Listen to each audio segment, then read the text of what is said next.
Hey now, Rob here for the Kern River Fly Shop. Today we're going to be tying the balanced leech, a must-have in every Stillwater angler's fly box. Developed by Jerry McBride out of Spokane, Washington, the key features of the balanced leech are using a jig-style hook with a pin or a nail attached to that hook shank and a tungsten bead up at the head to counterbalance everything. When hung or suspended from a bobber, this allows the fly to ride parallel or level in the water and gives it a much more natural presentation. In darker colors, the fly represents leeches very well, and then in lighter colors, your olives and whites represents minnows extremely well. So we'll get started by taking a look at the hook we're using today. A fulling mill jig style hook in size 8.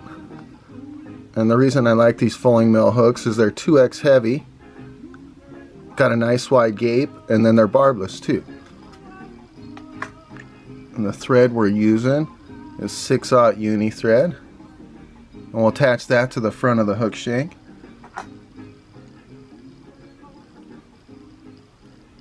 And then trim our excess. And we're going to cover up the front half of that hook shank with thread wraps, and that's going to give us a little thread base to attach that nail to, or wire brad, actually using brads. So this is a wire brad we'll be using next, is in the 1/2 inch size. You can use sewing pins too, or sequin pins. These are much more durable for your larger flies. And then the bead we're using is a tungsten bead, color brown for this fly today, or like a metallic coffee in 532 size. And after attaching that bead onto that wire brad, I'm going to bring that up and attach that to the front end of the hook shank with the tungsten bead extending out off the front of the hook shank. And then once you tie a few of these, you're going to figure out your balance point for how far out this brad should go, wire brad should go, to balance everything properly. And then you can use that fly for a template for your next flies. We're going to use nice strong thread wraps here to attach that wire brad, and then bring a few thread wraps up behind that tungsten bead to hold that in place up at the front, and bring our thread to the rear of the hook shank, and that's where we're going to attach our tail. And for tail, we're using traditional marabou, but instead of quills, we're using plumes. This is in the wine color, select marabou plumes. And the plumes, the difference between the plume and the quill is the plume has a lot of these fluffy full fibered materials here, and so we're going to take a clump off the side of the quill and gather that all together, and that's going to be our tail. So we can trim that at the base after we gather that together.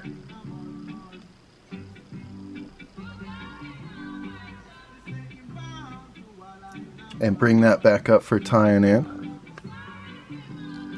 We'll tie that in at the rear of the shank and wrap toward the bend. And we can leave that full tail in there for a nice wispy tail. I usually trim the tail to about 3/4 of the hook shank, or maybe a full hook shank length. And so we're going to pinch those marabou fibers and then strip off or squeeze off the end fibers. You don't want to cut that, it'll make an unnatural end to the fly there. And then next we're going to add the dubbing loop. So, oh no, actually we're going to add our crystal flash. We're going to put in some UV crystal flash.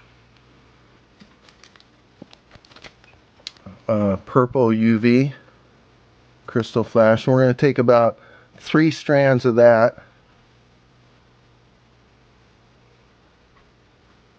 and attach that to one side of the hook shank.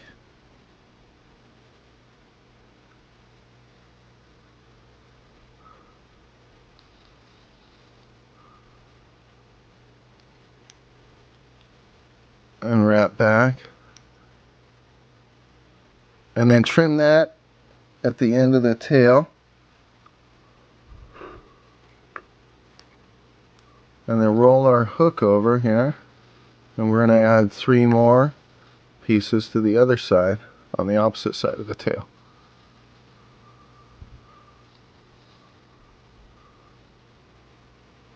Wrap right back to the tail base. And then you can trim that at the back of the tail too.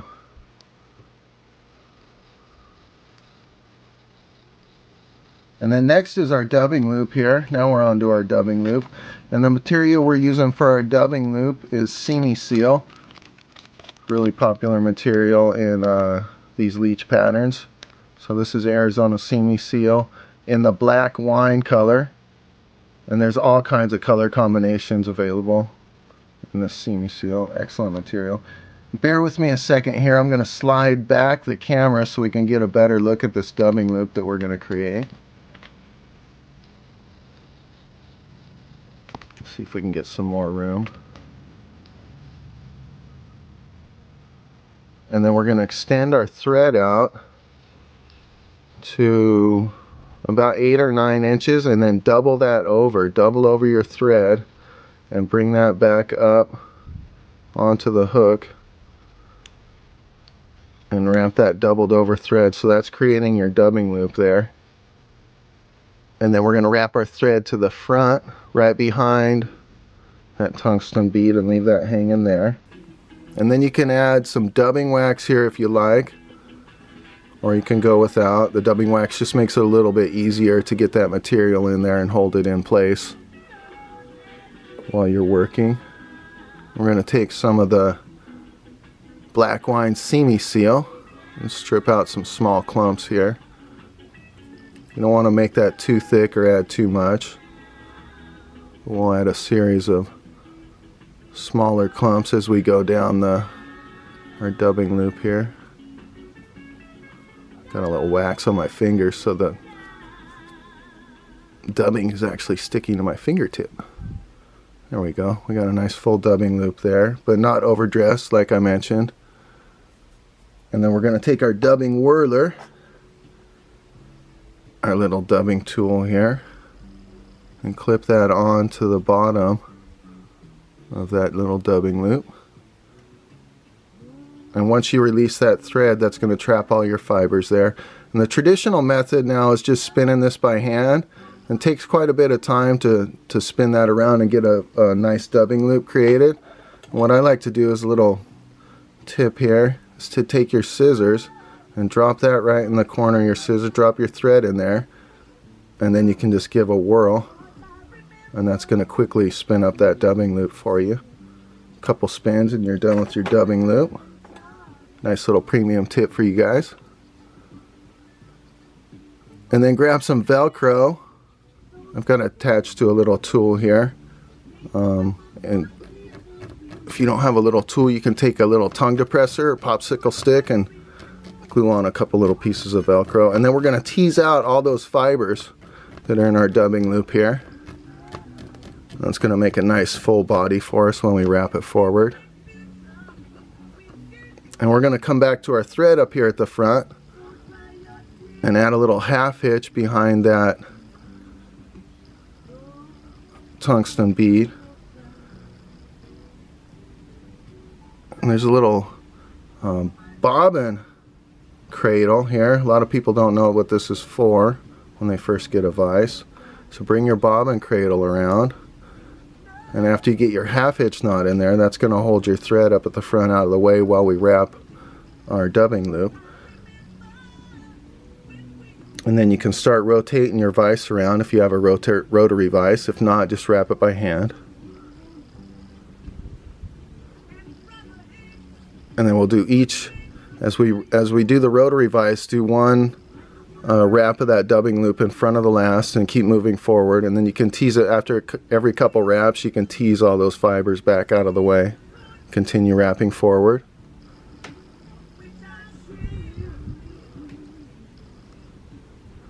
And jump in front of that little hook eye and come up to the front of the shank right behind the bead. That worked out just about right with our material there. And then we'll take our thread and wrap over that dubbing loop.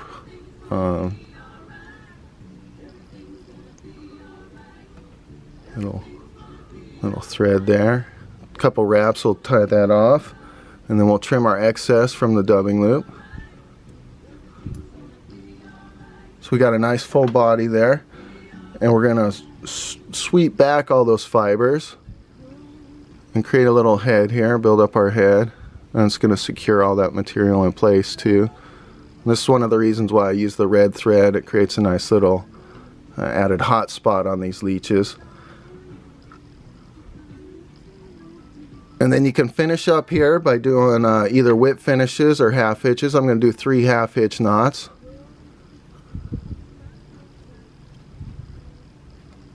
And we're not quite finished with it yet here. We are going to, don't trim your excess quite yet. We're going to tease out some more of those dubbing fibers. Bring that Velcro back up.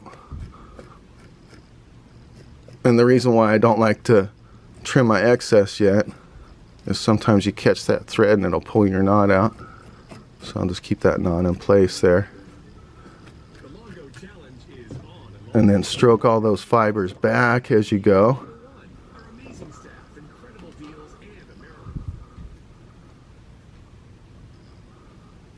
And you can take that Velcro and kind of sweep all that back too.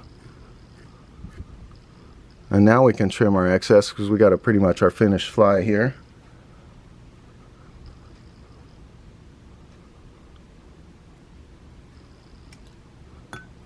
And then we got some errant fibers going up and down and all around. You can leave those in place. You can trim some of those out of there, clean it up a little bit. And kind of even it out. Get rid of some of that long scraggly stuff sticking out. It's out of proportion, I guess. And then another little tip here with this fly is not only with trout fishing, but it's an excellent pattern to use when you're bass fishing too. Hang that thing off of your frog pattern, your popper, or your slider, maybe 12 to 18 inches. And you'd be really surprised at the action you get with these leeches fishing for bass too. So here's your balanced leech. Excellent Stillwater pattern, all kinds of applications to use it for. Hopefully you guys got a couple tips here on this report, and you can tie up a few and go out and catch some fish. Talk to you guys next time.